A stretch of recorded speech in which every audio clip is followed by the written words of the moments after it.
tuki yake amma kai hakin din motar tashi dan da wanda aka ce yaya ne ya dai to sai dai Allah kuma gashi ya dai wayansa da jikokin sa cikin wannan motar da mai kwamfuta ce sun yi iya bakin kokarin su ga sun canza wannan mota amma ta ki zuwa saboda motar sanso ce kuma motar tana amfani da kwamfuta ne ga motar ta ki canzuwa sun rasa ya za su kashe wannan motar kuma tana gudu na fita hankali gashi ya rasa ya zai da motar gaba birki a mota ya dai dan sa ya ce wariya brother ya ga me ya kamata a yi yaron ya ce kwamfuta ya duba a wayarsa san ya zai warka gari ta kabirki a tare ko da ta kabirki sai ga motar ta ƙara gudu daga yanda ta koma 130 da wani abu gudunta nan fa bayan police sai an kare kalli wannan mutanen fa ina ga anya barai bare wannan fa biyo sai ce musu me yake faruwa suka ce masa gashi da ya fuskanci motar tana cikin ala hallan fuskar matar da ya kowa sai ga cewa ba kuma ala cikin wannan motar nan fa ya kira gaban sai ce da Allah maza ta tare wannan hanya saboda kansu zo su wuce fa nan fa dan sai da ga motar sai ce baba bar gani kawai ya hada wani abu bare sa wani abu nan fa dan ya ce kawai sai ce bare gani sai dan sa ne ce ku tsaya gurin ce wallahi ka ji abin da ke kada ya tsaya motar nan ba burki fa nan fa ya kira nan gurin ce sun maza su wannan abu amma fa lokaci ya riga ya koyi nan fa dan sai ya daki wannan abu ya riga wannan abu ko sai ga kumfa ya fito iya wanke masa motar gashi babu yanda za su goge wannan abu nan fa dan sai ce bare gani kawai sai dan ya ce bari yi wani abu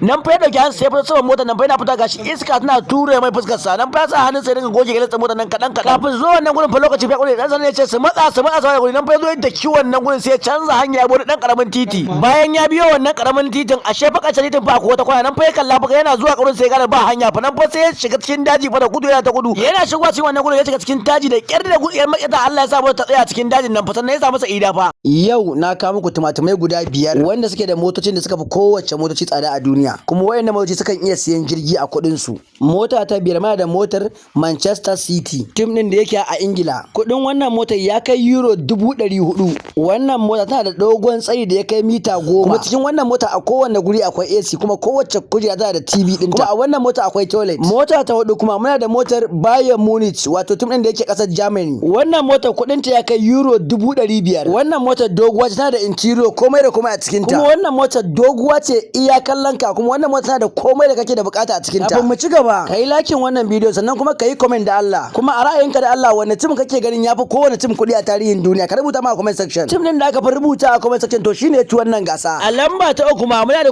Real Madrid wanda yake a Spain duk wanda ya kalli wannan mota ya san me tsada ce ba sai na faɗa ba wannan mota ta kai kimanin euro 600 kuma wannan mota da kuke gani wannan mota bullet proof ce ba jin bindiga ko gara mota ba ta fashe ba kun ga kowa yanan dole wannan mota ta yi tsada a lamba ta 2 kuma da club din Chelsea FC tim din da yake na Ingila wannan motar mai matakar a ce wata ta kai kimanin euro 700 wannan mota tana da gurin caji tana da gurin interior kala a cikin ta kuma wannan mota na iya dafa ruwan zafi a take a wannan mota duk wani abu da matafi yake da bukata akwai shi cikin wannan mota a lamba ta 1 kuma muna da club din Manchester United wanda yake na a Ingila shi ma wannan mota da Manchester United take da ita ta kai ɗaya tamka da duwa cikin motocin da club din duniya suke da ita domin wannan mota ba a taba yin mai tsada ba a duniya har yanzu wannan mota masasan ce wannan mota ta kai kimanin euro miliyan 1 ko da iya da zai din wannan mota idan ka kalle ta kasan dole na mota balle mu shiga cikin ta ku gani iya cikin wannan mota ya isa ka tabbatar cewa wannan mota ta fi kowace mota tsada a duniya a yanzu a cikin wayannan motocin da na lissafa muku zabi wata burge ka cikin wayannan motocin ka ga mun ra'ayinka a comment section